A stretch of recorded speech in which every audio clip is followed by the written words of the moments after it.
సంస్థ పాఠశాల విద్యాశాఖ సంయుక్తంగా నిర్వహిస్తున్న టెలికాన్ఫరెన్స్ శిక్షణ కార్యక్రమంలో సాంఘిక శాస్త్ర ఉపాధ్యాయులకు స్వాగతం. ఉపాధ్యాయ మిత్రులారా, సమయం 4:30 కావస్తుంది. ఇంకెంతసేపు ఈ కార్యక్రమం చూడాలని బహుశా మీకు ఆందోళన కూడా ఉండొచ్చు. ఒక 45 నిమిషాల వ్యవధిలో మనం దీన్ని తెలుసుకునేటువంటి ప్రయత్నం చేద్దాం. సవరణాత్మక బోధన కార్యక్రమానికి సంబంధించి మనం అన్ని సబ్జెక్టులలో కూడా ఈ కార్యక్రమాన్ని అమలు చేసేటువంటి ప్రయత్నం చేస్తున్నాం. దీన్ని ఒక 100 రోజుల ప్రణాళిక అంటారు. ఇది దాదాపు 2 గంటల చొప్పున 200 గంటల పాటు బోధించాలి అన్నది ప్రభుత్వం యొక్క ఉత్తర్వు. అయితే ఈ కార్యక్రమాన్ని అమలు చేసడంలో ముందుగా తెలుగు, ఇంగ్లీష్, మ్యాథమెటిక్స్ ఈ 3 సబ్జెక్టులలోనూ దీనికి ఉపాధ్యాయుల కోసం కరదీపికలు అలాగే అభ్యాస దీపికలను తయారు చేసి ఉంచారు. మిగిలినటువంటి పాఠ్యపుస్తకాల్లో కూడా సవరణాత్మక బోధన చేయాల్సినటువంటి అవసరం ఉంది. కాబట్టి ఇవాళ టెలికాన్ఫరెన్స్ మాధ్యమం ద్వారా ఈ కార్యక్రమాన్ని పాఠశాలలో ఎలా అమలు చేయాలన్న విషయం గురించి చర్చించడం కోసం మిమ్మల్ని ఇక్కడికి ఆహ్వానించాం. ఈ కార్యక్రమానికి వచ్చిన ఉపాధ్యాయులందరికీ మరొకసారి స్వాగతం పలుకుతూ సవరణాత్మక బోధనా కార్యక్రమాన్ని సోషల్లో నిర్వర్తించాల్సినటువంటి ఆవశ్యకత ఏమిటి అన్న దాన్ని చూద్దాం. అన్ని సబ్జెక్టులలాగే మనం SA1, SA2 ఫలితాలను పరిశీలించి చూసినప్పుడు D1, D2 పిల్లలు ఎక్కువ మంది ఉండేటువంటి సబ్జెక్టులలో సోషల్ ఒకటిగా కనిపిస్తుంది. అయితే సైన్స్తో పోల్చినప్పుడు సోషల్లో కొంచెం తక్కువ మంది పిల్లలు ఉన్నారు. అయినప్పటికీ కూడా మన 6 నుంచి 9 తరగతుల వరకు ఉన్న 40 లక్షల మంది పిల్లల్లో దాదాపు 17 లక్షల మంది పిల్లలు D1, D2లో సోషల్ స్టడీస్ సబ్జెక్టులో కనిపిస్తున్నారు. కాబట్టి ఇంత పెద్ద ఎత్తున పిల్లలు తరగతికి కావాల్సినటువంటి సామర్థ్యాలను సాధించలేకపోతున్నారు. కాబట్టి వాళ్ళకి ప్రత్యేకమైన శిక్షణ ఇవ్వడం కోసం ఈ కార్యక్రమం ఉద్దేశించబడింది. అయితే మనం ముందుగానే పాఠశాల అకాడమిక్ క్యాలెండర్ తయారు చేసుకున్నప్పుడు మార్చి నెలలో పిల్లలకు పరీక్షలు పూర్తి చేసి ఆ మిగిలినటువంటి కాలాన్ని తర్వాతి తరగతికి సంసిద్ధత పరచడం కోసం, అలాగే ఎవరైతే ప్రమాణాల్లో వెనుకబడి ఉన్నారో వాళ్ళని గుర్తించి వాళ్ళకి ప్రత్యేకమైనటువంటి శిక్షణ ఇవ్వడం కోసం కేటాయించుకున్నాం. అందులో భాగంగా ఈ నెల 27వ తారీఖు నుంచి ఏప్రిల్ నెల 22వ తారీఖు వరకు ఉన్నటువంటి 18 పని దినాలని మనం సవరణాత్మక బోధన కోసం ఉపయోగిస్తూ ఉన్నాం. సాంఘిక శాస్త్రం దృష్టితో చూసినప్పుడు మనకున్నటువంటి విద్యా ప్రమాణాలలో ప్రధానంగా సమకాలీన అంశాలపై ప్రతిస్పందన కానివ్వండి, పఠన నైపుణ్యాల్లో కానివ్వండి, సమాచార విశ్లేషణలోనూ ఇలాంటి వాటిలో పిల్లలు వెనుకబడి ఉన్నట్లుగా గుర్తించడం జరుగుతుంది. కాబట్టి డేటా అనాలిసిస్ రిపోర్ట్స్ దగ్గర ఉంచుకుని వాటి ఆధారంగా ఈ కార్యక్రమాన్ని రూపొందించాం. సవరణాత్మక బోధనలో ఉపాధ్యాయులు రెగ్యులర్ తరగతి గదుల్లో చెప్పలేనటువంటి అంశాలని, అంటే ఆ సందర్భంలో ఆ పిల్లల పట్ల ప్రత్యేక దృష్టి కేటాయించలేకపోతున్నారు. కాబట్టి ఇప్పుడు వారి పట్ల ప్రత్యేకమైనటువంటి శ్రద్ధతో చెప్పడానికి, అలాగే తర్వాతి తరగతికి కావాల్సినటువంటి ఏ బేసిక్ రిక్వైర్మెంట్స్ ఉంటాయో, ప్రీ రిక్విజిట్స్ ఏముంటాయో ఆ అంశాలను గుర్తించి వాటిలో శిక్షణ ఇవ్వడం కోసం మనం ఈ సవరణాత్మక బోధన కార్యక్రమాన్ని అమలు చేస్తూ ఉన్నాం. ఇది కేవలం ఈ ఏప్రిల్ 20 వరకే కాకుండా మళ్ళా వచ్చే సంవత్సరం కూడా పాఠశాల పునః ప్రారంభమైన తర్వాత కొనసాగించడానికి అవకాశం ఉంది. సంసిద్ధత కార్యక్రమం రూపంలో కూడా అప్పుడు మనకి ఇది కనిపిస్తూ ఉంటుంది. కాబట్టి సోషల్ సబ్జెక్టుకి సంబంధించి సాంఘిక శాస్త్రంలో సవరణాత్మక బోధన యొక్క లక్ష్యాలు ఏంటి, ఏ అంశాల్లో సవరణాత్మక బోధన చేపట్టాలి, పాఠ్య బోధనకు సంబంధించి ప్రత్యేకమైనటువంటి వ్యూహాలు ఏమైనా ఉంటాయా, సాధారణ తరగతిలో ఉండేటువంటి బోధనా విధానానికి సవరణాత్మక సందర్భంలో ఉండేటువంటి బోధనా విధానానికి ఏమైనా తేడా ఉందా, ఈ విషయాలన్నీ మనం ఈ సందర్భంగా తెలుసుకుందాం. వీటిని తెలియజేయడానికి మనకి స్టూడియోకి రిసోర్స్ పర్సన్ వచ్చినారు. ముందుగా వారిని పరిచయం చేసుకుందాం. వీరు రాఘవ గారు, పాఠ్యపుస్తక రచయిత, అలాగే ప్రశ్న పత్రాల తయారీలోను ఉపాధ్యాయ శిక్షణ కార్యక్రమాల్లోనూ విరివిగా పాల్గొన్న అనుభవజ్ఞులు. సవరణాత్మక బోధన విధానం గురించి ఇవి ఎలా అమలు చేయాలన్న విషయాల్ని ఉపాధ్యాయులకు తెలియజేయండి సార్. సాంఘిక శాస్త్ర ఉపాధ్యాయ మిత్రులందరికీ నమస్కారం. ఈ రోజున మన 10వ తరగతి సోషల్ పరీక్ష పేపర్ 1 మన పిల్లలందరూ బాగా రాసి ఉంటారు. వాళ్ళని సెకండ్ పేపర్కి మీరు ప్రిపేర్ చేస్తూ కూడా ఉండవచ్చు. ఈ మధ్యలో పానకంలో పుడక అని అనుకోకుండా ఈ ప్రోగ్రాంకి అటెండ్ అయినందుకు మీ అందరికీ కృతజ్ఞతలు, అభినందనలు కూడా. సాంఘిక శాస్త్ర ఉపాధ్యాయుల్ని పాఠశాలలో మల్టీటాస్కింగ్ చేసేవాళ్ళుగా గుర్తిస్తుంటారు. ఇది మనకు ఒక లెక్క కాదు. మనం ఆ ప్రోగ్రామ్ని చేస్తూనే ఆ కాన్సన్ట్రేషన్ అలా కొనసాగిస్తూనే ఇక్కడ కూడా ఈ ప్రోగ్రామ్ మీద శ్రద్ధ పెట్టి దీని అంశాలను గ్రహించగలం. ఇందులో మనం 2 అంశాలను చూస్తాం. ఒకటి రెమెడియల్ టీచింగ్, సవరణాత్మక బోధన. రెండోది రెడీనెస్ ప్రోగ్రామ్. ఇప్పుడు మనకు అనుకోకుండా ఈ సంవత్సరం మన అకాడమిక్ క్యాలెండర్లో కూడా ప్లాన్ చేసుకున్నాం, ముందే సిద్ధపరచుకున్నట్టుగా మనకి అంది వచ్చిన అవకాశం ఇది. ఇప్పుడు వచ్చిన మనకి ఈ 2 లేదా 3 వారాల సమయాన్ని మనం ఈ తర్వాతి క్లాసులకి మన పిల్లల్ని సంసిద్ధం చేసుకోవడానికి, మనం సవరణాత్మక బోధన ఎలా చేయాలో ఆలోచించుకోవడానికి, దాన్ని అమలు చేసుకోవడానికి తగిన వ్యూహాలు మనం రూపొందించి వాటిని ఆచరించడానికి ఇది మనకు కలిసి వచ్చిన అవకాశం. ముందుగా సవరణాత్మక బోధన, దానికి సంబంధించి మనం ఏ మార్గంలో సాగుదామో చూద్దాం. సవరణాత్మక బోధన అనే దానికి సంబంధించి మొట్టమొదట మనం దాన్ని ఎలా ప్లాన్ చేసుకోవాలి. మనకి నిర్దేశించబడినటువంటి నిర్దిష్ట విద్యా ప్రమాణాల్లో మనం అనేక పరీక్షల ద్వారా, ఫార్మేటివ్ ద్వారాను సమ్మేటివ్ ద్వారాను పిల్లల్ని పరీక్షిస్తూ ఉంటాం.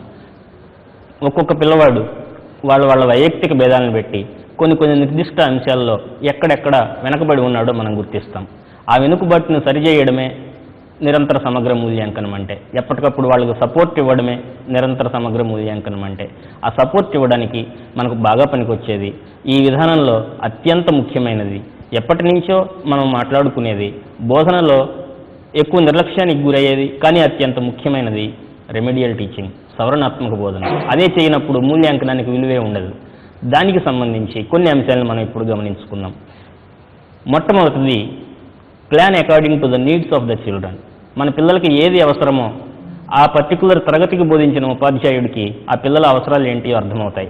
వాటికి అనుగుణంగా పఠన నైపుణ్యాల్లో వెనకబడి ఉన్నారా, అప్పుడు పఠన నైపుణ్యాలకు ఎక్కువ ప్రాధాన్యత ఇద్దాం. లేదా అప్రిసియేషన్ అండ్ సెన్సిటివిటీ అనే అకాడమిక్ స్టాండర్డ్లో వెనకబడి ఉన్నారు, వాటి గురించి సున్నితంగా స్పందించడంలో వెనకబడి ఉన్నారా, అలాంటప్పుడు వాటి గురించి ఎక్కువ మాట్లాడదాం. లేదా సొంత ఆన్సర్లు, సొంతగా జవాబులు తయారు చేయడంలో వెనకబడి ఉన్నారా, రేజు ఆ విషయంలో ప్రాక్టీస్ చేయిద్దాం. ఇలాగా మన పిల్లల అవసరాలని బట్టి మనం దీన్ని ప్లాన్ చేసుకోవడం. రెండోది భిన్నమైనటువంటి అభ్యసన కృత్యాలను ఇవ్వడం. పిడుక్కి బియ్యానికి ఒకటే మంత్రం అన్నట్టుగా అన్నిటికీ ఒకే రకమైన అభ్యసన కృత్యాలు ఇవ్వడం మామూలు టీచింగ్కే సరిపోదు, రెమెడియల్ టీచింగ్కి అసలు సరిపోదు. కాబట్టి ఆ పిల్లల అభ్యసనాన్ని బట్టి, వాళ్ళ అవసరాలను బట్టి, ఆ సన్నివేశాన్ని బట్టి, సందర్భాన్ని బట్టి భిన్న అంశాలకి భిన్నమైనటువంటి అభ్యసన కృత్యాన్ని మనం రూపొందించుకొని అమలు చేసుకుందాం. తర్వాత providing meaningful situations for learning, అర్థవంతమైనటువంటి అభ్యసన సన్నివేశాన్ని సృష్టించడం. ఉదాహరణకి మనం 8వ తరగతిలో ఖనిజాలు అనే పాఠం చెప్పవలసి ఉంది. ఆ పాఠం చెప్పబోయే రోజున లంచ్ తర్వాత సోషల్ పీరియడ్ ఉందనుకుందాం. ఉదయం ఇంటర్వెల్ అయిపోయిన తర్వాతనో లేదా లంచ్లో పిల్లలందరూ లంచ్కి వెళ్ళినప్పుడు ఆ సోషల్ టీచరు ఆ తరగతి గది బయట ఒక టేబుల్ మీద రకరకాల మినరల్స్, వాటిని ల్యాబ్లో ఉన్న వాటిని తెచ్చి అక్కడ పేపర్ మీద పెట్టి ఎగ్జిబిషన్ పెట్టాడు అనుకుందాం.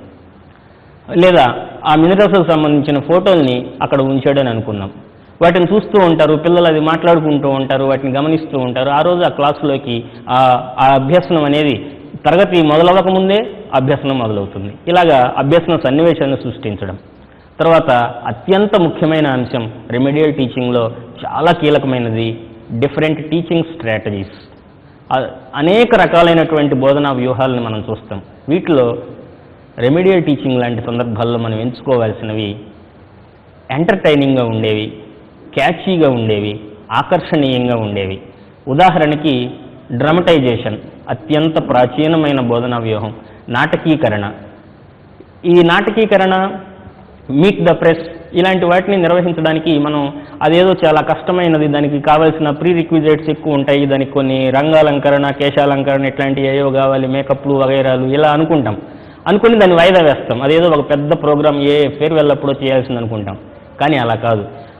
నువ్వు ఏ విధమైనటువంటి కాస్ట్యూమ్స్, రంగులు వగైరాలు ఏమీ లేకపోయినా సరే పిల్లవాడిని కాసేపు నువ్వు అశోకుడివి, నువ్వు బుద్ధుడివి అని చెప్పి ఒక్క డైలాగ్ చెప్పిస్తే చాలు. మనకు అది చాలా చిన్న విషయంగా అనిపిస్తుంది, కానీ పిల్లవాడికి జీవితం అంతా గుర్తుండే అంశంలాగా అనిపిస్తుంది. వాడు ఇంటికి వెళ్ళిన తర్వాత కూడా ఊరకనే పిలిచి నేను వాళ్ళ క్లాసులో అశోకుడిని అని చెబుతాడు, అడిగిన వాళ్ళకి అడిగిన వాళ్ళందరికీ. అది అతనికి లెర్నింగ్ పట్ల అద్భుతమైనటువంటి ఆసక్తిని కలిగిస్తుంది. ఇది కేవలం చరిత్రలో ఉండే సన్నివేశాలే కాదు, దేన్నైనా చేయొచ్చు మనం క్రియేటివిటీ అంటే.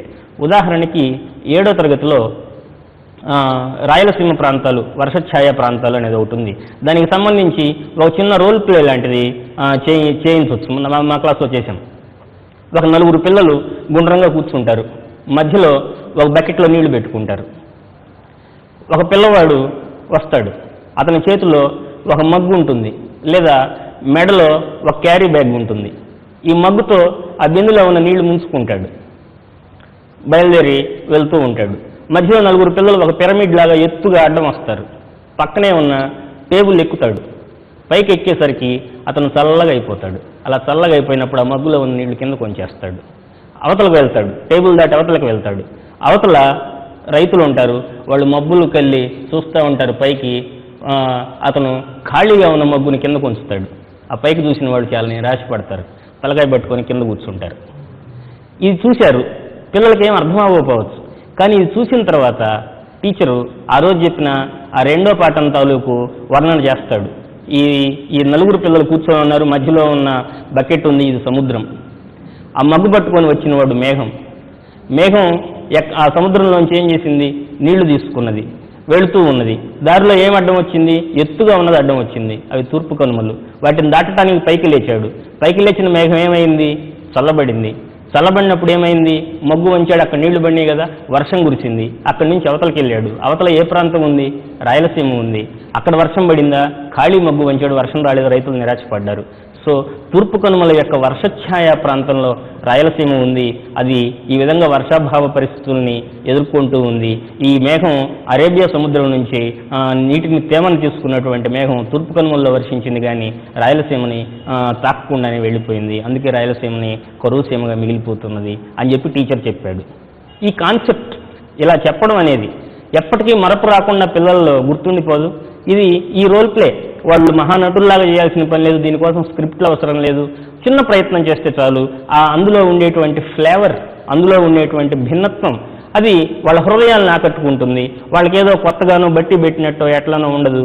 ఇది నిజానికి మామూలుగా చెప్పాలంటే ఇది చాలా క్లిష్టమైన కాన్సెప్ట్.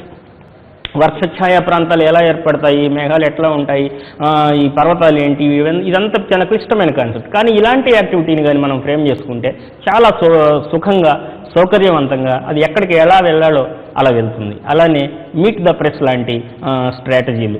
ఒక వ్యక్తి ఉంటాడు, ఒక పిల్లవాడికి మనం ఒక సబ్జెక్ట్ నిపుణుడిగా కానీ ఇక్కడ మనకి రమేష్ సార్ కూర్చునే ఇదాన్ని టెలికాన్ఫరెన్స్లో కూర్చున్నట్టుగా పిల్లల్ని కూర్చోబెడతాము. వాళ్ళ దగ్గర పుస్తకం ఉంటుంది, ఎదురుగా పిల్లలు ఉంటారు. నేను పలానా సుబ్బారావుని అద్దంకి నుంచి మాట్లాడుతున్నాను సార్, వర్షఛాయ ప్రాంతం అంటే ఏంటి అని అడుగుతాడు. ఇప్పుడు విషయ నిపుణులు దీనికి సమాధానం చెబుతారని చెప్పి ఇక్కడ ఉన్న యాంకర్ చెప్తాడు. అతను పుస్తకంలో చూసే జవాబు చెప్పొచ్చు కాక, కానీ ఇది ఆ పిల్లలకి చాలా చక్కగా గుర్తుండిపోతుంది. ఇది ఒక మంచి డిఫరెంట్ స్ట్రాటజీ అవుతుంది. తర్వాత ఒక పని చేయడానికి ఇందులో ఇచ్చేటువంటి ఇన్స్ట్రక్షన్స్ చాలా క్లియర్గా ఉండేటట్టు జాగ్రత్త పడాలి. మనం ఒక కృత్యాన్ని లేదా ఒక విషయాన్ని చెప్పినప్పుడు దానిలో ఉన్నటువంటి మెయిన్ పాయింట్స్ని సమ్మరైజ్ చేయడం మీద దృష్టి పెట్టాలి. అట్లానే నేర్చుకునేటువంటి ఆసక్తికి, మోటివేషన్కి ఎక్కువ ఇంపార్టెన్స్ ఇవ్వాలి. రెమెడియల్ టీచింగ్ చేస్తున్నాము అంటే వెనకబడినటువంటి ఏరియాలని మనం టచ్ చేస్తున్నాం, వెనకబడినటువంటి పిల్లలతో డీల్ చేస్తున్నాం కాబట్టి వాళ్ళని ఎప్పటికప్పుడు మోటివేట్ చేస్తూ ఉండాలి. మరొకటి అత్యంత ముఖ్యమైన విషయం, show concern for the performances of the peoples. పిల్లల యొక్క ప్రదర్శన అది ఎంత చిన్నదైనా సరే దాన్ని మెచ్చుకోవడం మీద చాలా ఎక్కువ శ్రద్ధ పెట్టాలి. ఈ D1, D2 పిల్లలకు ఉద్దేశించి మనం మాట్లాడుకుంటున్నాం. వీళ్ళకి సంబంధించిన రెమెడియల్ టీచింగ్ గురించి మాట్లాడుకుంటున్నాం. రెమెడియల్ టీచింగ్ అనేది ఇప్పటికిప్పుడు ఈ 10 రోజులతోనో ఈ 3 వారాలతోనో అయిపోయేది కాదు. మనం టీచ్ చేసినంత కాలము ఇంపార్టెన్స్ ఉండేటువంటి ఏరియా రెమెడియల్ టీచింగ్. ఒక ఫార్మేటివ్ పెడితే, ఒక సమ్మేటివ్ పెడితే, ఒక అసైన్మెంట్ పెడితే, ఊరికే ఒక క్లాసులో ఒక చిన్న ఓరల్ క్వశ్చన్స్ అడిగితే కూడా మనకి ఎక్కడెక్కడ ల్యాప్సెస్ ఉన్నాయో అర్థమవుతాయి. అవి అర్థమవటం వల్ల మనకేం ప్రయోజనం? వాటిని రెమెడియల్ మెజర్స్ మనం పాటిస్తే మాత్రమే మనం చేసినటువంటి ఎవాల్యుయేషన్ ఫ్రూట్ఫుల్ అవుతుంది. అలా కానప్పుడు దానివల్ల ఏ ప్రయోజనము ఉండదు. మరి అందుకని రెమెడియల్ మెజర్స్ పట్ల మనం చాలా జాగ్రత్తగా ఉండాలి. ఇందులో ఉండేటువంటి సూచనల్ని మనం చాలా జాగ్రత్తగా పాటించాలి. పిల్లల పెర్ఫార్మెన్స్ని మెచ్చుకోవడం అనేది అత్యంత కీలకమైన విషయం. అది వాళ్ళని నేర్చుకునే వైపుగా మోటివేట్, ఎవరికి తెలియని విషయం కాదు. కానీ మనం మరొకసారి అనుకోవడం ద్వారా, మననం చేసుకోవడం ద్వారా మన చర్యల్ని సరైన దిశలో నడిపించుకోవడానికి కావాల్సిన ఉత్ప్రేరకంగా మనకి పనికొస్తుంది మెచ్చుకోవడం అనేది.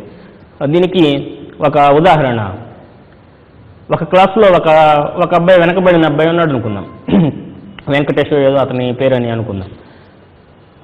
మామూలుగా ఇతను అన్ని సబ్జెక్టుల్లోనూ వెనకబడుతున్నాడు అనుకుందాం. ఒక సోషల్ స్టడీస్ టీచరు ఇతను ఒక రోజు రాసినటువంటి ఒక ప్రశ్నకి అందులో కొన్ని తప్పులున్నా సరే 7, 8 మార్కులు వేశాడు, లేదా 11, 12 వేశాడు. ఆ అబ్బాయి ఆశ్చర్యపోయాడు. పేపర్లు ఇచ్చేటప్పుడు ఆయన ఏమన్నాడంటే, అరే అందరూ ఏంటి ఇలా డల్ స్టూడెంట్ అంటున్నారు నిన్ను, కానీ నా సబ్జెక్ట్ సోషల్ బాగానే చదువుతావు నీకు 11, 12 వచ్చినాయి, గుడ్, ఈసారి ఇంకా బాగా వస్తాయేమో అన్నాడు. అప్పుడు ఆ అబ్బాయికి గొంతులో పచ్చి వెలక్కాయ పడింది. అతను దానికోసం ప్రత్యేకంగా ప్రిపేర్ అవ్వలేదు, కానీ ఈసారి పరీక్ష వచ్చినప్పుడు అతనికి ఇజ్జత్గా సవాల్ అవుతుంది కదా. అది ఏమవుతుంది, అతను ఒక ఇమేజ్ చట్టంలో ఇరుక్కున్నాడు. సారీ ఏంటి ఇట్లా అనుకున్నాడు, నన్ను అందరేమో తిడుతున్నారు, ఈయనేమో నువ్వు సోషల్ బాగానే చదువుతావుతుంది అన్నాడే, ఏమైనా సరే అని చెప్పి ఈసారి సోషల్ వరకు బాగా చదివే అవకాశం ఉందా లేదా, తన పూర్తి ప్రయత్నం పెట్టే అవకాశం ఉందా లేదా. అతను నిజంగానే ఈసారి 15, 16 తెచ్చుకున్నాడు. ఆశ్చర్యపోయాడు సార్. ఇదే వ్యూహాన్ని ఇట్లానే అమలు చేశాడు. అలాగే అతన్ని 10th క్లాస్ అయిపోయింది. 10th క్లాస్లో మంచి మార్కులు వచ్చిన అతను వెళ్ళిపోయాడు, అయిపోయింది. అతను తన కెరీర్లో ఉన్నాడు, టీచర్ తన దీనిలో ఉన్నాడు. ఈ టీచర్ రిటైర్ అయిన తర్వాత ఏదో ప్రాబ్లం వచ్చి ఏజీ ఆఫీస్కి వెళ్ళాడు.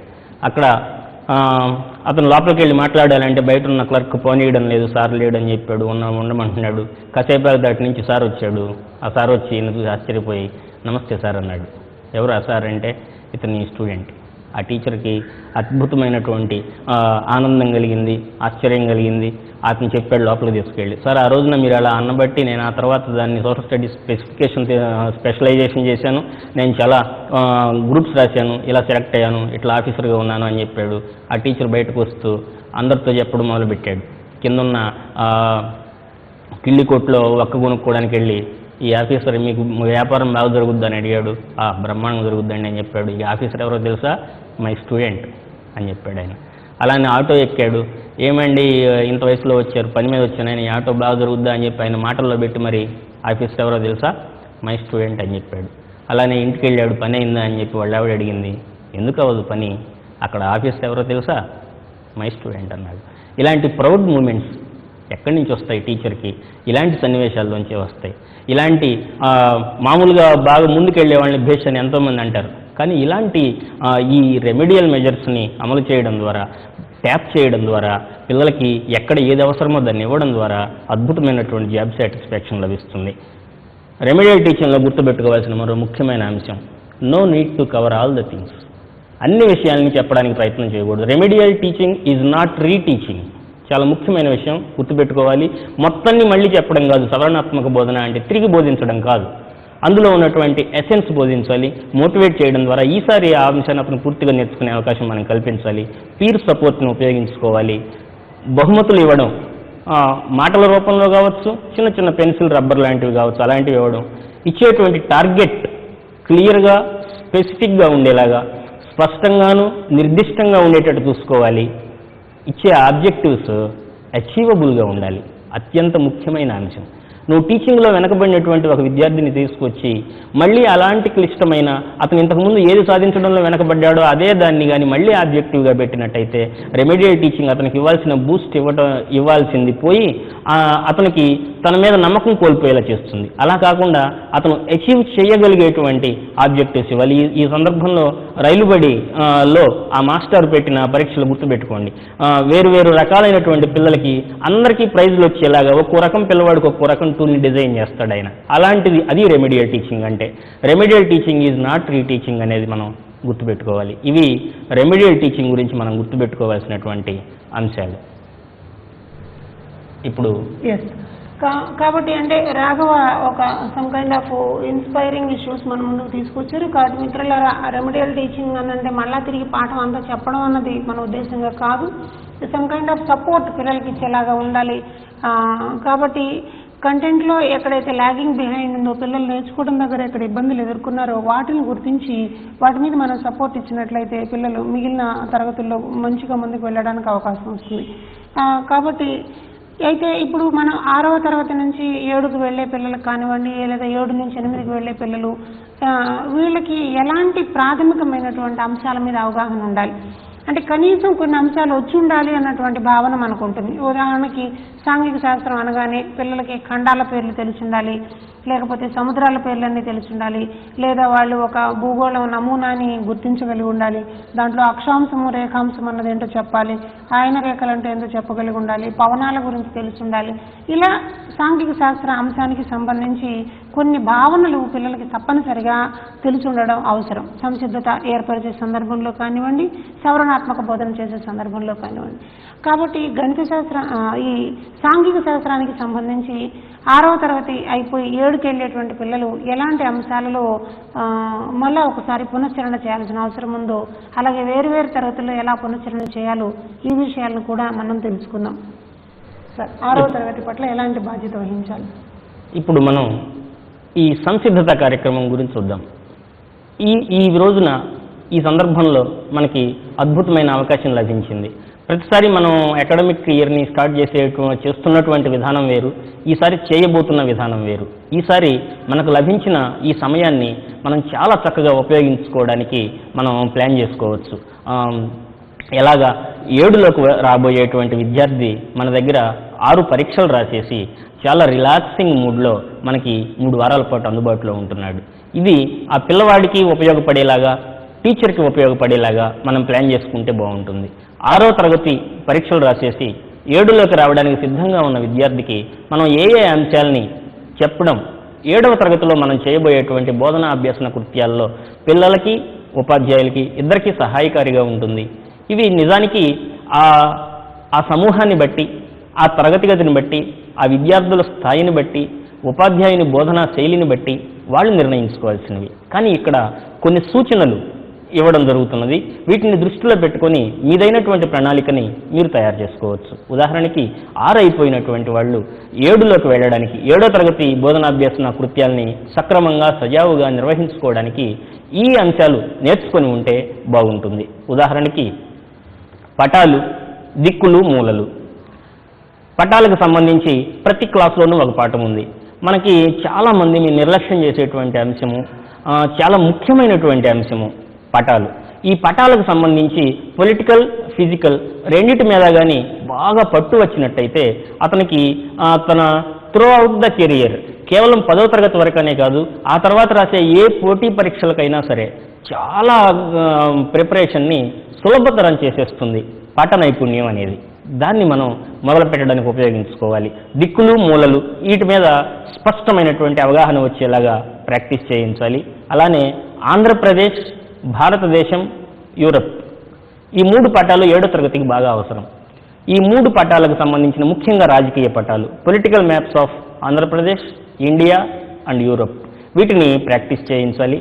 ఆ తర్వాత ట్రాన్స్పోర్ట్ సిస్టమ్ మనకు ఒక యూనిట్ ఉంది, రవాణా వ్యవస్థ. దానికి సంబంధించి వేరు వాహనాల మోడల్స్ని, నమూనాల్ని చేయించవచ్చు. ఈ అగ్గిపెట్టెలతో బండ్లు, రైళ్లు, విమానాలు వాళ్ళు ఇష్టం వచ్చినట్టుగా ఇది ఒక రకమైనటువంటి వినోదాన్ని ఇస్తుంది. ఆ చేసే క్రమంలో వాటికి సంబంధించినటువంటి ఆలోచనలు చేస్తారు. మనకి 7th వెళ్ళి ఆ పాఠం మనం తీసినప్పుడు వాళ్ళు ఈ రోజున చేసిన ఈ యాక్టివిటీస్ గుర్తొస్తాయి. ఇప్పుడు తయారు చేసిన ఈ మోడల్స్ని ఆ రోజు బయటకు తీస్తారు. ఇది వాళ్ళకి కావాల్సిన అద్భుతమైనటువంటి నిరంతర మోటివేషన్, ఈ మోటివేషన్ని కంటిన్యూస్గా ఉంచేటువంటి కార్యక్రమంగా ఉపయోగపడుతుంది. అలానే మనకి చరిత్ర పాఠాలు ఉన్నాయి అందులో 7వ తరగతిలో. దానికి సంబంధించి ఏదైనా ఒక యాక్టివిటీ, ఉదాహరణకి కాకతీయులు ఉంది, రుద్రమదేవి ఏకపాత్ర నేర్పించవచ్చు పిల్లలకి. అది మార్కెట్లో కూడా అవైలబుల్గా ఉంది. రుద్రమదేవి నవళ్ళు ఉన్నాయి, రుద్రమదేవి సినిమా ఉంది. పిల్లల్ని తమ ఇష్టమైనటువంటి స్క్రిప్ట్ రాసుకోమనవచ్చు, టీచర్ సహాయం చేయవచ్చు, అలాంటివి నేర్పించవచ్చు. అలానే మొఘల్ డైనాసిటీ, బాబరు, అక్బరు, షాజహాను, జహాంగీర్ వీళ్ళందరి బొమ్మలు గీయడం కావచ్చు, వాళ్ళ వంశవృక్షం తయారు చేయడం కావచ్చు, లేకపోతే నేను బాబర్ని అని చెప్పి రోల్ ప్లే చేయడం కావచ్చు. దానికి సంబంధించి ఏదైనా ఒక యాక్టివిటీ చేయించడం. పౌరశాస్త్రంలోకి వస్తే శాసనసభ వస్తుంది మనకి 7వ తరగతిలో. 8లో కేంద్ర ప్రభుత్వం వస్తుంది, 7వ తరగతిలో రాష్ట్ర ప్రభుత్వం వస్తుంది. కాబట్టి ఈ 6th క్లాస్ పిల్లలకి ఇప్పుడు లభించేటువంటి ఈ సంసిద్ధత కార్యక్రమం కోసం మనకు లభిస్తున్నటువంటి ఈ 3 వారాల్లో చక్కగా మాక్ అసెంబ్లీ చేయించవచ్చు పిల్లలతోటి. ఇది తర్వాత వేరు సందర్భాల్లో పనికొస్తుంది. మళ్ళీ ఆ పాఠం వచ్చినప్పుడు దీన్ని ప్రదర్శించవచ్చు. ఆ పాఠానికి ఇది రీఇన్ఫోర్స్మెంట్ అవుతుంది. ఆ పాఠం నేర్చుకోవడానికి ఒక మోటివేషనల్ యాక్టివిటీ అవుతుంది. ఆ పాఠం నేర్చుకోవాలనేటువంటి ఆసక్తిని పిల్లల్లో పెంపొందిస్తుంది. ఆ పాఠంలో అభ్యసన సక్రమంగా జరగడానికి సరైనటువంటి దారిని ఇది నిర్మిస్తుంది.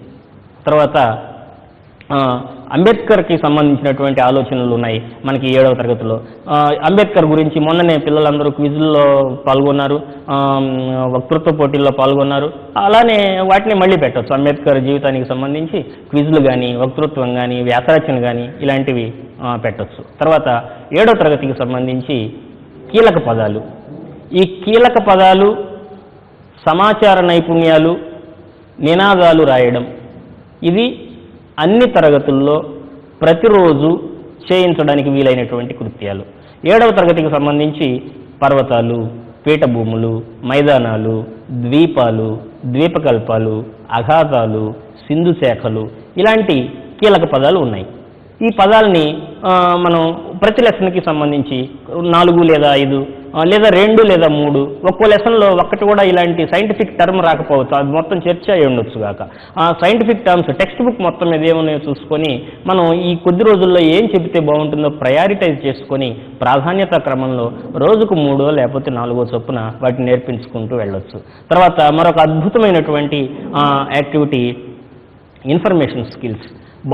ఇది కేవలం ఆ స్పెసిఫిక్ తరగతికే కాకుండా అతని కెరీర్ మొత్తం, అతని మొత్తం పరీక్షలంతా ఇది 2 రకాలుగా గిట్టుబాటు అయ్యేటువంటి స్ట్రాటజీ. ఇది ఈజీగా మార్కులు వచ్చేటువంటి అంశం. ఇది ఈ రోజున ఈ సిసిఈ మోడ్లో పరీక్షలు రాయడానికి మనం డి గ్రేడ్, సి గ్రేడ్ పిల్లలకి ఎక్కువగా సజెస్ట్ చేస్తున్న యాక్టివిటీ ఇన్ఫర్మేషన్ స్కిల్స్ మీద శ్రద్ధ పెట్టండి, మీకు ఈజీగా కాసిన మార్కులు తెచ్చుకోవచ్చు అని. దీన్ని ప్రాక్టీస్ చేయించడానికి మనకి నంబర్ ఆఫ్ గ్రాఫ్స్, పట్టికలు, రకరకాల సమాచార రూపాలు మన టెక్స్ట్ బుక్లో అందుబాటులో ఉన్నాయి. వాటన్నింటినీ పోగు చేయవచ్చు, న్యూస్ పేపర్లలోంచి తెప్పించవచ్చు. ఒక రూపంలో ఉన్న సమాచారాన్ని ఇంకో రూపంలోకి మార్చడాన్ని, అలానే ఒక సమాచారాన్ని అక్కడ పెట్టి వాళ్ళతోనే ప్రశ్నలు చేయించడం ప్రాక్టీస్ చేయించవచ్చు. అలా చేయడం ద్వారా ప్రశ్నలు చేయడం వస్తున్నది అంటే జవాబులు ఇవ్వడం అంతకంటే బాగా వస్తున్నది అని అర్థం. ఒక సమాచారాన్ని సంబంధించి 2 గ్రూపులుగా పిల్లల్ని విడగొట్టేసి ఒక గ్రూపు ప్రశ్నలు తయారు చేస్తుంది, రెండో గ్రూపు జవాబులు చెప్తుంది, రెండో గ్రూప్ ప్రశ్నలు తయారు చేస్తుంది, మొదటి గ్రూపు జవాబులు చెప్తుంది. ఈ విధంగా వాళ్ళని ఎంకరేజ్ చేయొచ్చు. తర్వాత మనకి ప్రశంసా సున్నితత్వానికి సంబంధించి నినాదాలు ఇస్తున్నాం.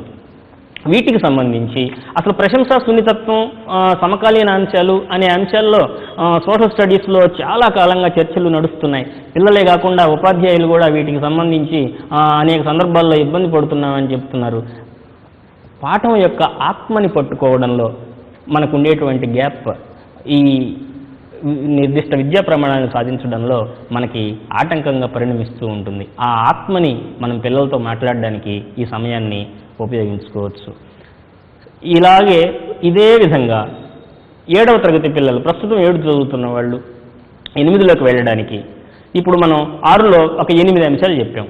మనకున్న సమయం 18 రోజులు అనుకుంటే 8 రెళ్ళు 16 సరిపోతుంది. 7లో కూడా అలానే 8 లేదా 9 అంశాలు చెప్పవచ్చు, ఖచ్చితంగా సరిపోతుంది. వీటిని మనం అనుకూలంగా మన తరగతిని బట్టి, మన పిల్లల స్టాండర్డ్ని బట్టి, మనకున్న సమయాన్ని బట్టి మనం ప్లాన్ చేసుకుంటే సరిపోతుంది. 7లో ఆంధ్రప్రదేశ్, భారతదేశం, ప్రపంచపటం ఇవి 8వ తరగతి కోసం అవసరమవుతాయి. సో ఈ Andhra Pradesh, India and world political మ్యాప్ల మీద పూర్తి అవగాహన పిల్లలకు వచ్చేలాగా ప్రాక్టీస్ చేయించవచ్చు. తర్వాత భూమి చలనాలు, దీని మీద అద్భుతమైనటువంటి పాఠం మనం 8th క్లాస్లో చూస్తాం. దీనికి సంబంధించి ప్రయోగం ద్వారా, నమూనా ద్వారా పగలు రాత్రులు ఏర్పడడం లాంటివి చేయించవచ్చు. గ్లోబ్తో విస్తృతమైనటువంటి ఇంటరాక్షన్ పిల్లలకి కలిగేలాగా చేయొచ్చు. గ్లోబ్ని ఇచ్చేసి దాని గురించి గ్లోబ్ చూసి 4 వాక్యాలు రాయమని అడగవచ్చు, గ్లోబ్ చూసి 4 వాక్యాలు చెప్పమనొచ్చు. ఒక్కొక్కరు ఒక్కొక్క వాక్యం చెప్పాలి, ముందు వాడు చెప్పింది వెనక వాడు చెప్తే పాయింట్ లేదు, కొత్త వాక్యం చెప్తేనే పాయింట్. ఇలాంటి ఆటలు ఆడించవచ్చు. అక్షాంశాలు, రేఖాంశాల గురించి అర్థమయ్యేలాగా చేయొచ్చు. పిల్లలు వేసే అనేక ప్రశ్నలకు జవాబులు చెప్పొచ్చు. మనమే ప్రశ్నలు ఇచ్చి పిల్లల్ని జవాబులు కనుక్కొని రమ్మని చెప్పొచ్చు. ఆ గ్లోబ్ని వాళ్ళనే తయారు చేయమనొచ్చు, మట్టితో చేసి దాని మీద పేపర్ అంటించి దాని మీద గీతలు గీయమనొచ్చు. రకరకాల యాక్టివిటీస్ని చేయించవచ్చు. ఇంత పెద్ద విశ్వాన్ని ఇంత బుల్లి గ్లోబ్తో ఎలా చూపెడుతున్నాము అని చెప్పి వాళ్ళని ఆశ్చర్యపరచవచ్చు. ఇది ఎలా తయారైందో దాని హిస్టరీ చెప్పొచ్చు. రకరకాలైనటువంటి పద్ధతుల్ని మనం ఉపయోగించవచ్చు. అలానే అడవులు, దానిలో ఉండే రకాలు, ఉపయోగాలు, ఖనిజాలు కొన్నిటిని సేకరించమనవచ్చు. మన దగ్గర ల్యాబ్లో ఉన్నటువంటి వాటిని ప్రదర్శించవచ్చు, వాటి గురించి మాట్లాడవచ్చు. స్థానికంగా దొరికేటువంటి ఖనిజాలు ఏవైతే ఉన్నాయో వాటిని వెలికి తీయవచ్చు, వాటి గురించి మనం చర్చ పెట్టవచ్చు. అలానే బ్యాంకులు, మనకి మనీ అండ్ బ్యాంకింగ్ అనే పాఠం వస్తుంది 8th క్లాస్లో. దానికి సంబంధించిన ప్రీ రిక్విజైట్ బ్యాంకు గురించి తెలిసి ఉండడం, దానికి ఒక క్షేత్ర పర్యటనలాగా బ్యాంకుకి వెళ్ళి రావచ్చు, లేదా మేనేజర్ గారిని ఆహ్వానించి మాట్లాడించవచ్చు, లేదా 4 పిల్లల సమూహాన్ని బ్యాంకుకు పంపించి వాళ్ళు తెలుసుకొని వచ్చినటువంటి విషయాల్ని మనం మన పాఠశాలలో సమావేశం ఏర్పాటు చేసి తెలియజేయించవచ్చు. ఏటీఎం లాంటి రోల్ ప్లేలు కూడా చేయించవచ్చు. ఒక వ్యక్తి ఉంటాడు, ఒక పిల్లవాడు ఏ కస్టమర్ చెన్నయ్య అనుకుందాం, ఒక పిల్లవాడు ఏటీఎం మిషన్ కార్డు పెట్టాడు, మీ కార్డు సరిగ్గా పెట్టండి అంటాడు. వాడు కార్డు సరిగ్గా పెడతాడు. చెన్నయ్య గారికి స్వాగతం, మీ పిన్ ఎంటర్ చేయండి అంటాడు. ఎంటర్ చేస్తాడు. ఏ భాష ఎంచుకోండి అంటాడు. భాష ఎంచుకుంటాడు. మీకు ఎంత కావాలి? 530 రూపాయలు. మీ డబ్బులు సిద్ధమవుతున్నాయి, వేచి ఉండండి. ఈ విధంగా వచ్చేటువంటి ఇన్స్ట్రక్షన్స్ని ఆ ఇద్దరి సంభాషణ రూపంలో చేయడం ద్వారా అది సరదాగా ఉంటుంది, కానీ నిత్య జీవితంలో ఉపయోగపడేటువంటి ఒకానొక స్కిల్ పిల్లలు నేర్చుకుంటారు. ఆ పాఠంలో టెక్నాలజీ యొక్క ప్రభావం మనీ ట్రాన్సాక్షన్ మీద ఎలా ఉన్నది అనేది ఒక ముఖ్యమైనటువంటి కాన్సెప్ట్. ఆ కాన్సెప్ట్ పిల్లలకి చాలా ఈజీగా చేరుతుంది, సమకాలీన అంశం కూడా అవుతుంది. ఈ రోజున చాలామంది చదువుకున్న వాళ్ళు కూడా ఏటీఎంలో డబ్బులు తీసుకోవడం కూడా తెలియని వాళ్ళు మనకి కనిపిస్తూ ఉన్నారు. నెట్కి సంబంధించినది, సాంకేతికతకు సంబంధించిన విషయం పట్ల వెనకబడే వాళ్ళు కనిపిస్తున్నారు. ఇలాంటి వాటిని మనం మాట్లాడడానికి అవకాశం అది కల్పిస్తుంది. తర్వాత జాతీయ నాయకులు, 8th క్లాస్లో జాతీయోద్యమం పాఠం వస్తుంది కాబట్టి జాతీయ నాయకుల గురించి వాళ్ళ ఆల్బమ్ తయారు చేయడం కానీ, వాళ్ళ గురించి మాట్లాడడం కానీ అలాంటివి ఇవ్వచ్చు. మాక్ పార్లమెంట్ 8th క్లాస్లో కేంద్ర ప్రభుత్వం వస్తుంది. మనం ఇంతకుముందు 6th క్లాస్ పిల్లలకి మాక్ అసెంబ్లీ చేయిద్దామని అనుకున్నాం. 7th క్లాస్ పిల్లలతో మాక్ పార్లమెంట్ చేయించినట్టయితే వాళ్ళు తర్వాత వెళ్ళేటువంటి క్లాస్ 8th క్లాస్లో మాక్ పార్లమెంట్ అనేది కేంద్ర ప్రభుత్వం అనే పాఠం చెప్పేటప్పుడు ఉపయోగపడుతుంది. అలానే రాజ్యాంగం యొక్క పీఠిక, అక్కడ మనకు రాజ్యాంగం వస్తుంది, ఇక్కడ పీఠికని కానీ ప్రదర్శించినట్టయితే ఆ పీఠికని రంగురంగుల్లో రాయించవచ్చు పిల్లలతోటి. పీఠికలో ఉన్నటువంటి ముఖ్యమైన పదాన్ని గుర్తించవచ్చు. కొన్ని పదాలు ఇప్పుడు మనం చెబుతాం, మిగిలిన కొన్ని పదాలని మనం 8th క్లాస్లో ఆ పాఠం వచ్చినప్పుడు నేర్చుకుందాం అన్నట్టయితే ఈ ఇంట్రెస్ట్, ఈ సస్పెన్స్ అలాగా సస్టైన్ అవుతుంది. అలాగా 8th క్లాస్ పిల్లలకు వద్దాం ఇప్పుడు మనం. వీళ్ళు 8th క్లాస్ పరీక్షలు రాసి ఉన్నారు, 9th వెళ్ళబోతున్నారు. వీళ్ళకి ముఖ్యంగా ప్రపంచ పటము, భారతదేశ పటము, రాజకీయ పటాలు, వీటి మీద సంపూర్ణమైనటువంటి అవగాహన ఉండాలి. గ్లోబ్ గురించి పూర్తి అవగాహన ఉండాలి. మనం అక్కడ రేఖాంశాలు, కాల ప్రమాణాలు వీటన్నిటి గురించి మాట్లాడుకుంటాం 9th క్లాస్లో. కాబట్టి దీని గురించి పూర్తిగా వాళ్ళకి ఎంతవరకు వచ్చో చూసి దానికి సంబంధించిన యాక్టివిటీస్ చేయించాలి. భూమి ఆవరణాలు గురించిన స్పృహ కల్పించాలి. మనం అక్కడ అన్ని రకాల ఆవరణాల గురించి 9th క్లాస్లో పాఠాలు చదువుకుంటాము. అలానే వాటర్ సైకిల్, జలము అనే పాఠం చదువుకుంటాము. కాబట్టి వాటర్ సైకిల్ గురించి మాట్లాడాలి. మహాసముద్రాలు, వాటిని ప్రపంచ పటంలో గుర్తించడం అత్యంత ప్రాథమికమైన అంశం. ఇది రాకుండా అక్కడ మహాసముద్రాల పాఠాన్ని మనం డీల్ చేయలేం. ఇది చాలా అవకాశంగా మనం ఉపయోగించుకోవాలి. అనేక పాఠాలు చెప్పేటప్పుడు ఆయా సందర్భాలు వచ్చినప్పుడు అబ్బా ఈ పిల్లలకి ఈ పర్టికులర్ అంశం కానీ ముందు తెలిసి ఉంటే నేను ఈ పర్టికులర్ బోధనాభ్యసన కృత్యాన్ని చాలా హాయిగా నడపగలిగేవాడిని కదా, నా పిల్లలకి ఇది ఇంకొంచెం బాగా అర్థమయ్యేది కదా అని మనం అనేక సందర్భాలు ఫీల్ అయి ఉంటాం. అలాంటిది గుర్తుకు తెచ్చుకొని ఈసారి దానికి ఆ అంశాన్ని ముందే అందించి ఆ రోజున దీని ఫలితాన్ని మన క్లాసులో అనుభవిద్దాం మనం. అలానే పవనాలు, వ్యవసాయం, local scenario, agriculture the local scenario. వ్యవసాయం గురించినటువంటి ఈ పాఠం మనకి అన్ని తరగతుల్లో ఉన్నది. ప్రతిసారి వ్యవసాయం గురించిన ప్రస్తావన వచ్చినప్పుడల్లా మన స్థానిక పరిస్థితులతో అన్వయం కూడా ఉన్నది. దీనికి సంబంధించి పిల్లలకు ముందుగా తెలిసి ఉండాల్సినటువంటి అంశాలు ఏంటివి? రైతులు ఎలా ఉన్నారు? పెద్ద రైతులు అంటే ఎవరు? చిన్న రైతులు అంటే ఎవరు? వీళ్ళకి రుణ వ్యవస్థ ఎలా ఉన్నది? పెద్ద రైతులు ఎక్కడి నుంచి రుణం తెచ్చుకుంటున్నారు? చిన్న రైతులు ఎక్కడి నుంచి తెచ్చుకుంటున్నారు? పెద్ద రైతులకి తమకు అవసరం లేని రుణ సంస్థలు, ఆ రుణ సంస్థల సాయం అవసరం లేకపోయినా సరే తామే చేయగలిగినటువంటి పెద్ద రైతులకేమో రుణాలు అందుబాటులో ఉన్నాయి, చిన్న రైతులకు ఎందుకు లేవు అనేది అప్రిసియేషన్ సెన్సిటివిటీకి సంబంధించి అన్ని తరగతుల్లోనూ వ్యవసాయం పాఠానికి సంబంధించి ఉన్న ప్రశ్న. దీనికి సంబంధించి మనకి ఆ రోజున కంటే ఈ రోజున ఈ రిలాక్సింగ్ మూడ్లో పిల్లలతో మాట్లాడడానికి, వాళ్ళలో దానికి సంబంధించిన సెన్సిటివిటీస్ డెవలప్ చేయడానికి మనకి ఎక్కువ అవకాశం దొరుకుతుంది. స్థానికంగా మన పాఠశాల పక్కనే ఉన్న ఒక రైతుని పిలిచి మాట్లాడవచ్చు. మన పిల్లల్లో ఒక పేరెంట్ రైతు లేదా రైతు కూలీని పిలిచి పిల్లలతో మాట్లాడించవచ్చు. పిల్లలనే తమ తండ్రులు, తమ తల్లులు రైతులై ఉంటారు, వాళ్ళ అనుభవాల్ని చెప్పమని అడగవచ్చు. అలానే బడ్జెట్, స్కూల్ బడ్జెట్, ఇంటి బడ్జెట్, బడ్జెట్ పిల్లలతో తయారు చేయించవచ్చు, బడ్జెట్కి సంబంధించిన యాక్టివిటీస్ చేయించవచ్చు. డెమోక్రసీ, ప్రజాస్వామ్యం, ముఖ్యంగా మన కొత్త సాంఘిక శాస్త్ర పాఠ్య పుస్తకాలు అత్యున్నత ప్రజాస్వామిక సాంప్రదాయాన్ని ప్రోత్సహించే రీతిలో తయారు చేయబడ్డాయి. ఎక్కడ ఏ టాపిక్ ఏ చిన్న పేర, ఏ లైన్, ఏ పదం తీసుకున్నా అది ప్రజాస్వామ్యాన్ని గురించి మాట్లాడుతుంది. ఎటు నుంచి ఎటు వెళ్ళి ఎటు వచ్చాడు అని చెప్పి ఆశ్చర్యపోయేలాగా ఉంటుంది. మనం పాఠశాల విద్యా విప్లవం గురించి మాట్లాడుతూ, అభివృద్ధి గురించి మాట్లాడుతూ జెండర్ బయాస్లోకి వెళ్ళిపోతాం, లింగ వివక్షలోకి వెళ్తాం. చరిత్ర మాట్లాడుతూ, ప్రపంచ యుద్ధాల గురించి మాట్లాడుతూ మొట్టమొదటిగా మహిళలకు ఓటు హక్కు వచ్చింది బ్రిటన్ అని చెప్పి మాట్లాడుతున్నాం. ఎక్కడి ప్రపంచ యుద్ధ ఫలితాల్లో ఎప్పుడు దీన్ని చదువుకొని ఉన్నాం, ఈ కొత్త టెక్స్ట్ బుక్లో తప్ప. ఇది ఇందులో ఉన్నటువంటి డెమోక్రటిక్ ఆస్పెక్ట్. ఆ ప్రపంచ యుద్ధాల సందర్భంగా మగవాళ్ళంతా యుద్ధంలో పాల్గొనడానికి వెళితే ఆడవాళ్ళు ఉద్యోగం చేయాల్సి వచ్చింది.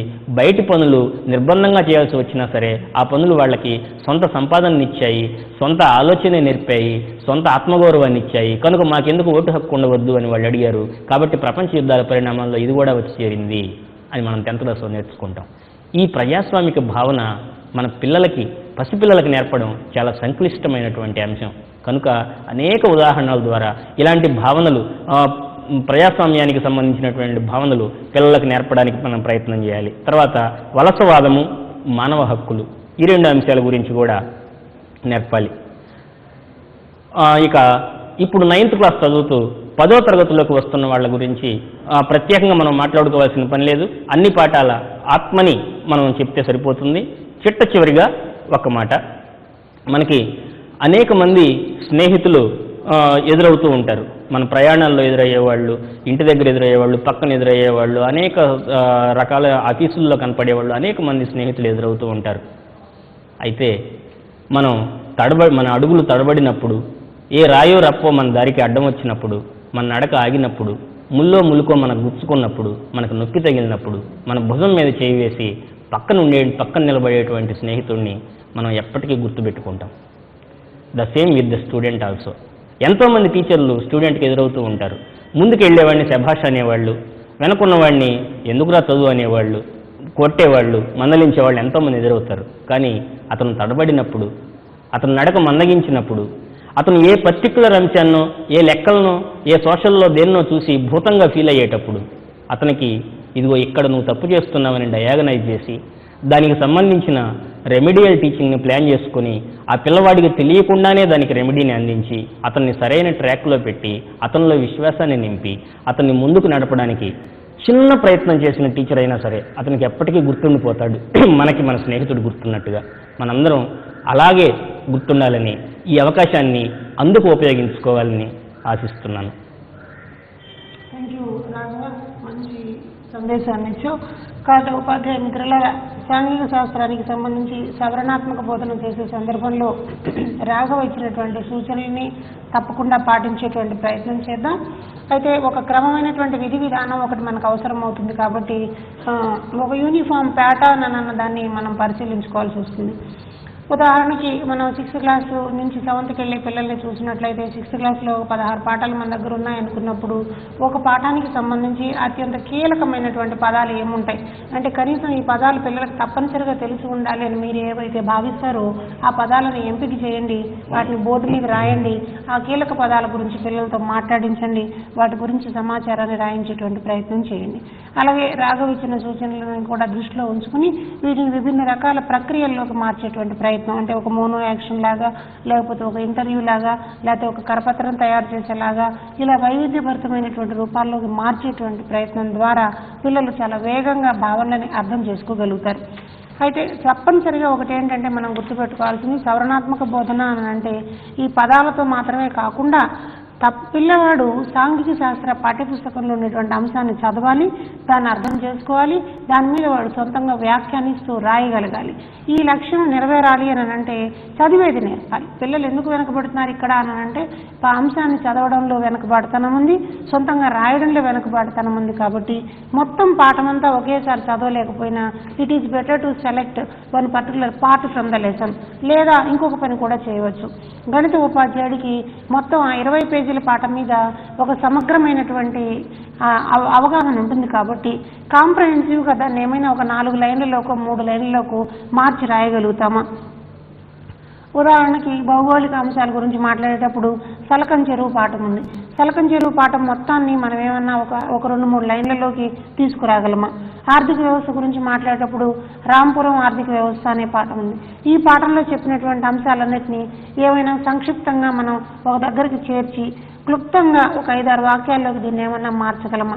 ఇలా సంక్షిప్తంగా మార్చి ఆ పేరాన్ని తీసుకుని బోర్డు మీద రాసి పిల్లలతో చదివించి ఆ భావన పట్ల వాళ్ళతో చర్చించి దాని మీద కొన్ని ప్రశ్నలు వేసి ఆ ప్రశ్నలకి పిల్లల్ని సొంతంగా సమాధానాలు రాయించడం ద్వారా సంపూర్ణమైనటువంటి అవగాహన ఆ విషయం మీద రావడానికి అవకాశం ఉంది. కాబట్టి సోషల్ ఉపాధ్యాయులు తప్పనిసరిగా ఈ కార్యక్రమాన్ని నిర్వర్తించాలి. ఒక పాఠాన్ని తీసుకోండి, ఆ పాఠంలో ఉన్నటువంటి కీ వొకాబులరీ ఏముంటుందో ఆ కీ వొకాబులరీని బోర్డు మీద రాసి వాటిని పిల్లలతో చదివించండి. అలాగే ఆ పాఠానికి సంబంధించినటువంటి సంక్షిప్త రూపాన్ని 4-5 వాక్యాల్లో రాసి దాన్ని కూడా చదివించండి. అలాగే అతను చెప్పినట్లుగా వివిధ రకాల ప్రక్రియలను కూడా దానిలో పాటించేటువంటి ప్రయత్నం చేయండి. కాబట్టి ఈ అంశాలను దృష్టిలో ఉంచుకుని మనం సాంఘిక శాస్త్రానికి సంబంధించి సవరణాత్మక బోధనతో పాటు సంసిద్ధత కార్యక్రమాన్ని కూడా జతచేసి చేయడం ద్వారా మంచి ఫలితాలు సాధించడానికి అవకాశం ఉంది. అంటే కేవలం ఇది పరీక్ష దృష్టితోనో లేకపోతే ప్రస్తుత 10వ తరగతినో కాకుండా ఒక వ్యక్తి జీవితంలో పైకి ఎదగడానికి ఒక బాధ్యతాయుతమైనటువంటి ప్రజాస్వామ్యబద్ధమైనటువంటి పౌరుడుగా ఎదగాలి అని అంటే, ప్రశ్నించే స్వభావం కలిగినటువంటి మనిషిగా మారాలి అని అంటే క్లాస్ రూమ్లో సాంఘిక శాస్త్రానికి ఉన్నటువంటి ప్రాధాన్యత ఇంక దేనికి లేదు. అంచేత సాంఘిక శాస్త్ర ఉపాధ్యాయులు ఈ సందర్భాన్ని ఒక ఛాలెంజ్గా తీసుకుని ఆ సవరణాత్మక బోధనలో పిల్లలకు ఒక భరోసా ఇస్తూ వెన్నుతట్టి ప్రోత్సహిస్తూ నేనున్నాను అన్నటువంటి ఒక నమ్మకాన్ని కలిగిస్తూ నేర్చుకోవడానికి తోడ్పడుతూ ఉన్నట్లయితే ఈ పిల్లలందరూ కూడా D గ్రేడ్ నుంచి పై గ్రేడ్లకు ఎదగడానికి అవకాశం వస్తుంది. కాబట్టి ఉన్నటువంటి 15 రోజుల వ్యవధిని మనం అత్యంత యోగ్యమైనటువంటి పీరియడ్గా భావిద్దాం.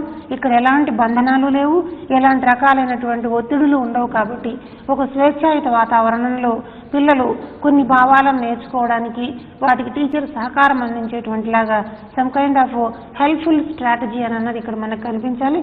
This is really child friendly class room teaching learning environment అని అన్నది కనిపించాలి.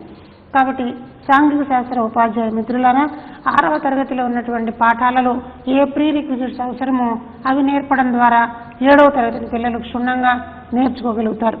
అలాగే ఏడాది 9వ తరగతిలో ఉండేటువంటి ఇప్పుడు పిల్లల మీద కూడా చాలా పెద్ద ఎత్తున దృష్టి పెట్టాల్సిన అవసరం ఉంది. ఇంగ్లీష్ మీడియం పాఠశాలల్లో ఈ సమస్య మరింత పెద్దదిగా ఉంది. కాబట్టి పిల్లలు ఇంగ్లీష్లో రాయడంలో సాంఘిక శాస్త్రానికి సంబంధించి ఇంగ్లీష్లో సొంతంగా రాయడంలో చాలా పెద్ద సమస్య ఉంది. కాబట్టి ఈ 15 రోజుల వ్యవధిలో మనం ఒక బ్రిడ్జ్ కోర్సు లాగా అనుకుని ఒక చిన్న పేరా గురించి మాట్లాడి 1-2 ప్రశ్నలు ఇచ్చి ఆ ప్రశ్నలకు సమాధానాన్ని సొంతంగా రాయడం అన్నదాన్ని అభ్యాసం చేసినట్లయితే వార్షిక పరీక్షల్లో పిల్లలు మంచిగా తమ పెర్ఫార్మెన్స్ ఇవ్వడానికి, తద్వారా మంచి గ్రేడులు సాధించడానికి అవకాశం ఉంటుంది. కాబట్టి ఇది ఒక కాంప్రహెన్సివ్ ప్రోగ్రామ్. విడివిడిగా ముక్కలుగా చూడటం కాకుండా ఒక విషయానికి సంబంధించి సంపూర్ణమైనటువంటి అవగాహన రావాలి. ఆ సంపూర్ణ అవగాహన ఆధారంగా పిల్లలు వివిధ అంశాల పట్ల వాళ్ళ భావనని జత చేస్తూ రాయడానికి అవకాశం వస్తుంది. కాబట్టి ఈ సందర్భంలో ఒక తల్లి పాత్ర పోషించాల్సినటువంటి అవసరం ఉంది. ఒక తల్లికి 2-3 పిల్లలు ఉన్నారనుకుందాం. వాళ్ళల్లో ఒకడు వికలాంగుడుగాను లేదా మానసికమైనటువంటి బలహీనత కలిగిన వాడుగాను జన్మిస్తే తల్లి తపనంతా కూడా వాడి గురించే ఉంటుంది. మిగిలినటువంటి సందర్భాల్లో పిల్లలు ఎలాగైనా బతకగలరు, కానీ వీడిని ఎలా చేయాలి అన్నటువంటి బాధ, ఆందోళన ఆ తల్లిలో ఉంటుంది. ఇలాంటి సందర్భాన్ని మనం ఇప్పుడు స్ట్రాటజీగా మార్చుకోవాలి. ఒక తల్లిలాగా ఆలోచించాల్సిన అవసరం ఉంది. సవరణాత్మక బోధనా కార్యక్రమం సందర్భంగా ఎవరైతే పిల్లలు వెనుకబడి ఉన్నారో వాళ్ళకు ముందు పాఠాన్ని చదవడాన్ని, పాఠాన్ని అర్థం చేసుకోవడాన్ని, పాఠం మీద విశ్లేషించడాన్ని నేర్పినట్లయితే మిగిలినటువంటి అంశాలు కూడా వాళ్ళు చాలా వేగంగా నేర్చుకోగలుగుతారు, మంచి పౌరులుగా ఎదగగలుగుతారు. కాబట్టి ఈ కార్యక్రమాన్ని సాంఘిక శాస్త్ర ఉపాధ్యాయులందరూ అత్యంత సమర్థవంతంగా నిర్వహిస్తారని, సవరణాత్మక బోధనా కార్యక్రమం ద్వారా D1, D2లో ఉండేటువంటి పిల్లల్ని పై గ్రేడ్కి ఎదిగేలాగా సహాయ సహకారాలు అందిస్తారని ఆశిస్తూ ఈ కార్యక్రమానికి విచ్చేసిన సాంఘిక శాస్త్ర ఉపాధ్యాయులందరికీ మరొకసారి హృదయపూర్వక ధన్యవాదాలతో సెలవు.